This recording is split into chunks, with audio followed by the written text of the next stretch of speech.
Soli Philander is a well-known TV and radio personality and actor. He and I worked together on radio for a few years, had such great fun, and he is starring in a new production of Samuel Beckett's classic play Endgame with an all-star cast and great production which opens at the Baxter Theatre in Cape Town tonight. I was so excited to get a chance to speak to him in between rehearsals. So, Soli Philander, what a delight and a pleasure to finally pin you down. We're here at the Baxter Theatre, even surrounded by these beautiful new red chairs. I feel a little bit, I must be careful, look after their beautiful theatre. And I want to talk a little bit about, because you're in a show here just started actually, and we're going to talk about that. But first we need to do a bit of catching up. Yeah. Because you and I used to see each other once a week on your radio show. We used to have a great time. That was a few years ago. So my first question that we all want to know is kind of what have you been up to since you left that radio? Yeah, I've done some stuff. I mean, I did, online broadcasting with the Taxi, and then I did Taxi Vision for CTV, and we did that for about 5 years, and at one stretch we were doing a show a day, which was crazy in hindsight. But the thing also about those things is the valuable lessons you learn, the things you learn about yourself and about other people, and thinking about the industry and what the industry is like. That stuff just kind of left me a bit. It became much more about being articulate about what I felt. I felt and experienced and I think that's how a lot of us know you, because you do a lot of stuff as Soli Philander. You from the simplest things like emceeing to doing shows to promoting things and to a lot of your own message. A lot of the shows you've done have been about yourself and your own life. And so you've got a lot to tell us. But am I correct in remembering or thinking your original background training was in the theatre? I started in the theatre. Right. I mean, theatre has always been my first love. And Antoinette and I were talking about that earlier today, Antoinette Kellerman, and we were talking about just this idea that actually when you're at work on camera, you get to go afterwards and look at it and have ideas and opinions about it. But the lovely thing about the theatre is, of course, that it happens now and then it's done. There is no having a little look afterwards and seeing what you were doing. It literally is your feedback is what the audience is doing. But this idea of working with a company, how we get you. You're a creative, you know this. You can become so insular when you're moving that away and that way because you want to concentrate on what this thing is that's moving here in you. And it's very different when you work with other people, when you're doing a thing together with other people. It's because you have to open yourself up for sharing. You have to be on stalks, observe, see what other people are doing. Which is also the big thing. It's like it's a shared vision that you're busy with, and it's been such an interesting journey for me, that also, because in a way when I did Godot years ago with John and Winston and Nurse Owens and Donald Howarth came from England to direct. It was actually in this theatre, and I was the boy in that, and I was young. I was 18, and going into Beckett, as an 18-year-old. People are always kind of going, and now that happens to me a lot. People come to me and they go, you were such an inspiration, and you're such a baanbreker, and you're forged, and all these things. Which I just quite honestly say to people, I would love to say that, yes, I planned that. That was my intention. That's what I was doing. It wasn't. No. I just wanted to act. Sure. I just wanted to do work and work in this creative space, this theatre thing. I wanted to be part of that. And I think over the years, kind of I've drifted off from it a little bit at times, but also it's became augmented by so much else, the radio work and television and all these things. And I suddenly find myself that with my life so pared down, and I did it, I deliberately pared my life down, and some in quite sort of hectic ways and in other in small, minute ways. But in this pared down existence where I'm not because that I want that to be my contribution towards caring for the earth, that I'm not taking more than I need, and I want that to be my contribution in my relationships, that I'm not harming unconsciously, or also that there's imbalance in giving and taking it, and so that I'm clear that I'm taking what I need and that I'm using that positively in my life and in the world. So, well, you mentioned Godot, and a lot of people know Samuel Beckett's work through Waiting for Godot, which is such an incredibly famous work.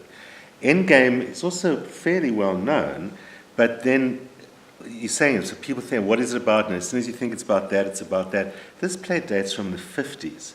Is it still relevant to us? It's so incredibly relevant, because it's post-apocalyptic, it's post a big event that people are confronted with. So he wrote it post-Second World War, with that idea that in Eastern Europe and in those places, it was this devastated areas where war had happened, lots of suffering, lots of trauma, lots of stuff in the psyche. And so Endgame ends up being these people in this environment you're never quite sure.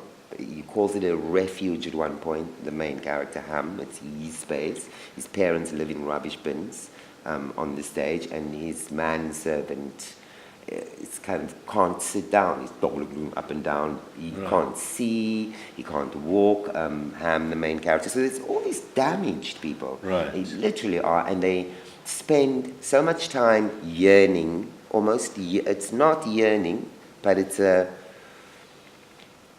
like this fatalistic idea around it. It was so beautiful. It's so crappy now, and we literally are just playing these games, waiting to die, waiting for it to be all over, and with a lot of humor in it, a lot of really dark humor in it.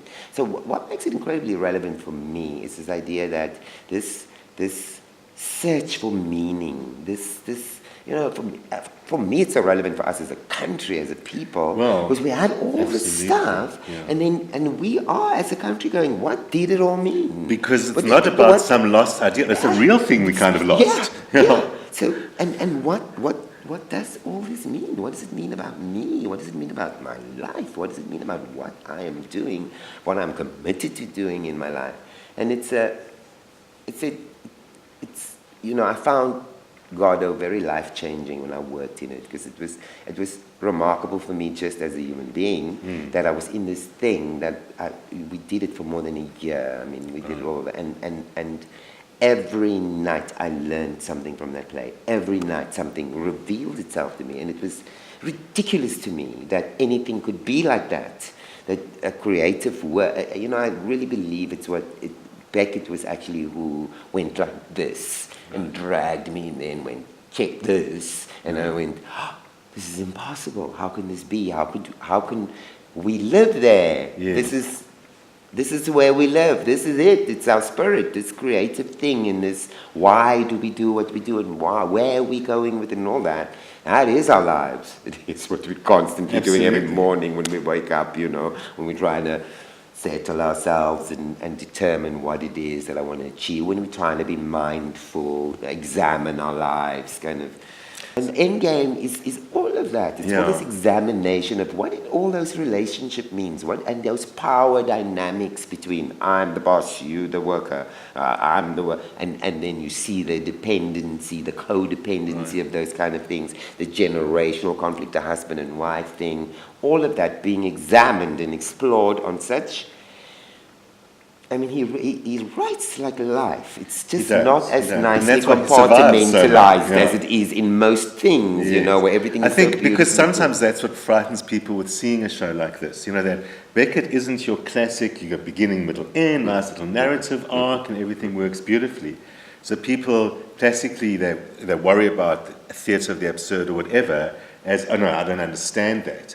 And it's a little bit like, actually, if they just sat there and let it talk to them, there's nothing to understand. It's talking to them about themselves and their lives. What do you need to understand? Endgame, and it's called Endgame, which is the game, and it's ending. It's the end game. And in chess, the end game is like, we know what happens next. And so, but how do we end?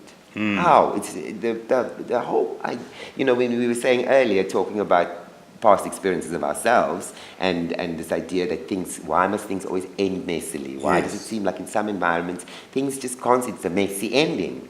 Beckett examines this idea of like, how do we end? How do you end it? Even your life, I mean, I always have this thing that you're blessed if you get to lie in your bed and die and say goodbye to everyone. And but when you're in a plane crash or, you have a heart attack and boom, it's done. There's always this, it's in Godot and it's the repeat motif in Endgame where he goes, right, let's go on. Let's move on. There's always this kind of thing from the characters about, well, let's go forward. Let's. So is that a kind move. Let's do there's something. no point in sitting in our pain or our confusion, or no, it's actually the complete opposite. The complete opposite is to be so trapped in our pain and confusion. We're so comfortable in it. We're so that we have to challenge ourselves to move. That you have to go like, move. Come on, let's get out of this space that we're in. Let's move. And the characters even start pushing themselves and saying, what?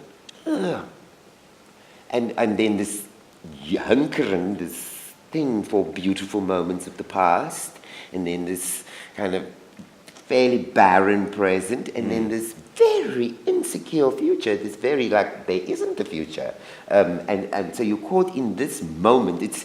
And then he plays with all these ideas of a yesterday and then no, stop. That yesterday, that's your filters have made it this other beautiful thing. But actually, remember, there's all these really horrible things that were lurking underneath. And then this really like sort of, I hope for that. Well, what are you hoping? Look out those windows. There's nothing. Look out that window. There's nothing there forward. What's going to happen? It's all destitution and death. So it's clearly touching on themes that are very important to South Africans because we are obsessed with the past and obsessed with the future, perhaps more than anyone else. I think so. But then is it telling us there's no future, despair? So here is no. So here's where we start writing theses, and the intellectual argument and all those things. I don't think he is. I think he is saying to us, own something, own something in yourself. That all this looking for outside stimuli to make this worth. Right. You got to find it here. You listen to the way he explains all the characters and how he talks about them, and it's really cruel. There's some really cruel things in it, in the way that we are cruel on a daily basis. Sure. I really think Beckett is like he's a forlist, he's one of those people who are like, it's the construct. Right, exactly. If you watch something like Endgame, you have to like at times go, okay, I'm going to leave down and think about that later so I don't miss what's happening, because the triggers, the thing is littered with triggers, literally. Well, that's why it's like people are realizing he's talking to them the whole time, because on the one hand, people say, I might prefer a conventional style drama, but then you can watch a conventional style drama, and as much as Shakespeare's rich with meaning and all of that, it's this separate thing, this other story over there. Yes, whereas Beckett seems to really touch on what theatre is supposed to be. It's like holding up a mirror to stand and saying, think about this about you, not about these people who don't even really have names. Because is it then that he is perhaps, because I was saying, is he Magnus Despair? And you say no. So then is he like the great philosophers who are actually saying the only option is live in the present and then you're going to be okay? I really feel in some way that is what he's saying, because on a part of what he's saying, because it's also really difficult to say he's saying one thing, because there's so many things, so many. Really. But then what he does is then he dresses it in weirdness and because usually Beckett, you're laughing. And humor, and he does a throwaway line that can kill somebody. Yeah. Do you know what I mean? In its kind of stark honesty, but you're laughing because of the way he does it, and those things that he says. Yeah, we laugh at unhappiness. We find it funny. That's the truth about it. It's our truth. That actually, when the first time something terrible happens to someone and they pull that face, that you want to go, sorry, I didn't mean to laugh, but it was really funny, the way your face went there. We laugh at unhappiness. It's what we do as human beings. And he's, of course, getting his message across to us like that. Because I think it's important for people to understand, not to be afraid of seeing a serious play like this that's got a serious message, that every single person can relate to this message and recognize in the absurdity themselves in their lives, and they will laugh because of that. They will laugh. Because they're such true absurdities that Becky's addresses. Yeah, and about in how some we are way as it people. relieves the pressure from us, because it helps us understand I don't have to find meaning and have all these ticked off answers all the time. Some things it's just okay are. if I'm Yeah. just like this. Yes. My brain is scrambled. I don't know the answers. Because the honest truth for all of us is that none of us know. None of us know what this world is really. We've all got fabulous theories and great beliefs, but no one can really say we know. And I think Beckett dared to tell us, this is what's going on inside your head. Yeah, and we recognize ourselves. I think why he said he dictates so about how the production must be done. He wrote something into it. He wrote something about that thing that we can't articulate, that thing that life is that is so difficult to explain. Yeah. He invested some of it like that in the play. It's in the rhythms and the pauses and the way the people relate to each other. You get this, it's weird, because it's at the weirdest times you'll suddenly just get goosebumps. Or you'll suddenly just feel moved, and not particularly about what anybody just said, but suddenly it's like a feeling.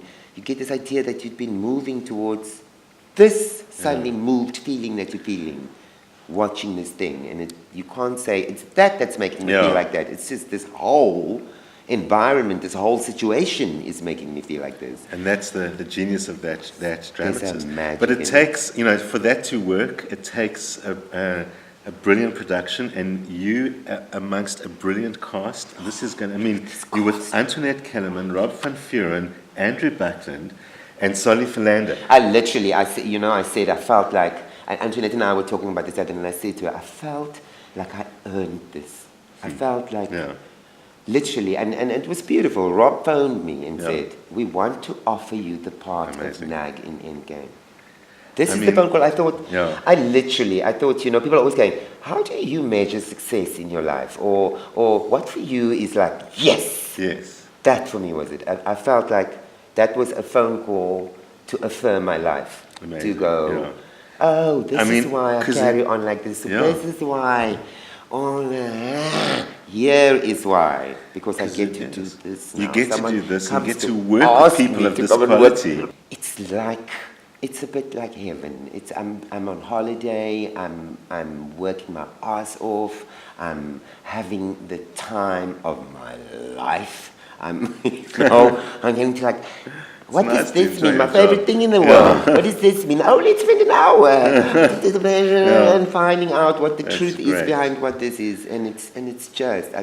Somebody said to me the other day, so what is it? I said, it's theatre, and it's what I love. It is. Seeing a work by Beckett and seeing an all-star cast, because you might be gobsmacked by Antoinette and Rob and Andrew, but Soli Philander, to the rest of us, Soli Philander is also up there in that cast. My friend, these are really people that we all admire and we all love, and you're actually in that. You might feel like that, and they probably all feel like that. The other cast members. I already had that as well. Just like, South African actors are typically very humble, not typical of the profession as a whole, I don't know, but they are typically. And I think that kind of feeling in the cast, where no one's taking each other for granted, no one's taking the work for granted, everyone's getting excited, that's what people are going to experience when they come and see the play. They're going to feel it, because they get that feeling that you have on the stage. It's not just, I think so. It's what I always say. It's like about the things that you can't talk, that must just be to make it. And Sylvain is just, she is. It also takes a vision to direct something like that. She's a good director, all that stuff, but it's this, she has this uncanny kind of ear and eye. It's like she can do degrees of degrees. She literally can. She can hear it. She can go, oh, no, you missed it. And you just know, I didn't quite hit it. And she goes, you didn't quite hit it. Important for a play that's so well known and so well established and so often produced. That's a huge pressure for us. You must understand. Massive pressure. It's Endgame. It's Endgame. It's like when people try and remake a great movie. You've got to be careful of touching work like this. I'm really feeling very blessed right now in my life. It's if anybody wanted to be an actor or anything, said to me, I would say, a moment like this is what you want. You want to experience it like this. This is why you do it. This is why you do it. It's exactly. Amazing. This is why you do it. And we're going to see you more on the stage in the year and years ahead? Yes. You know, I did Nice Coat last year and it was really nice. I was very thrilled, and that was like a kind of another movement for me as well, away from just a kind of step to the right, because I did the whole thing in rhyme. It was a whole rhyme about Cape Town, so it was kind of like a rhyme about me, because it was Cape Town through my eyes. It's a funny thing. My kids are starting to do this to me. My adults, I should really say. Yeah. They keep on going, and don't forget, you Soli Philander. And I'm always going, yeah, right, no, I know. There are people who want to hear what Soli Philander says and what he's doing and all of that, because you go about being you, but just like we all look at Endgame or another work of the theatre and identify something about ourselves, there are many people in Cape Town and in this country who look at you and identify with your story or parts of your story and what you've got to say, and they need to hear you. I've moved to a space in my life where I am taking myself more seriously. Myself, you know, not the idea that, oh, here's a radio thing that I'm doing, or here's a... That does make me look forward to whatever we're going to be seeing you doing next, because it's now coming from this different place. Space, Maybe Mr. Beckett actually got through to you in ways you didn't expect. It's funny for me, that, because I do remember in my young life, and I will often still, many years later, quote things around Beckett or around Godot and all those things. I felt desperately in love with that play. And it's so funny now, because suddenly I'm hearing this play everywhere. I have conversations with people and I think, oh, that's in the play. Or I have like a feeling about something and I think, oh, it's like that in the play. The audience has that experience when they watch it as well. It is literally. And it is, and it's like, and they'll hear little bits, and they'll hear, it's funny, isn't that what we were talking about last week? And I think that's what's so exciting about this play. It's a great piece, it's a great production, and it's a great cast that you are lucky to be part of, and we're lucky to experience you and that cast. So I think now we're all really excited to see this play. And it's a great new me. I think. I think part of it is like people are very confused about my divorce and all those things, because you know I was so solidly married for a long time. You know, it was a thing, and that was my life for so long. And on some level, I think people are expecting, I don't know, for me to be, but in fact, leaving Tony and that whole process was also a journey towards me. I felt like I had spent my life pleasing people. I spent my life, that the Soli Philander, the creation, was actually created in others' sight. So I do this for you. No, I'm like this. No, and using what I'm supposed to be using in the rehearsal room in Endgame in my life to kind of create these personas and things to make everything work. And you know, part of it is that still my greatest thing ever is being a father. I love it. I love it more than anything in the world. And they're so great. It's so great. I'm so in love with them. And Tony is such an extraordinary woman. And you know, I've never been loved like that by anybody. And it's a great love. It's an extraordinary love. It's one that I gained from so much. It's been so impactful in my life. And I'm just so pleased that we're still in each other's lives, you know, that we're at a space where all that we shared isn't out the window. There might not be any more of that romantic, but what we shared as people is still there, and we can still share on those levels. And that I'm letting Soli come. It's one of the lessons of the great philosophers is kind of, what are you waiting for? Yeah. There is only you. You're the only thing you're in charge of. So you better get on with that. Yes. Yes. Actually, what are you here to do? You know, I don't know what it is, but it's got something to do with you. So concentrate on you. Yeah. And that's going to find. And also that idea of, you know, well, if you just do that, then you get in the flow. Then the things that are meant to happen will happen. And apparently that's true. That's just what's happening. It was like the message of my grandmother, you know, and I was raised by her. And she always had this thing about not, you feel sorry for yourself. Are you feeling sorry for yourself? That you'd be in so much trouble. You were not allowed to feel sorry for yourself. She always said, the thing is, you've got this. You've got this. And if you're going to sit around feeling sorry for yourself, you're going to do nothing with that you have. So self-pity is going to get you exactly nowhere. It's just going to arrest you. And focus on what makes you feel good. So that's what I'm doing. That's amazing. And believing that it's enough. That it's, you know, it's enough. Remember, Endgame runs at the Baxter until the 25th of August. You want to catch it before it ends. This is a unique opportunity. And I will, of course, be back next week at the usual time. See you then.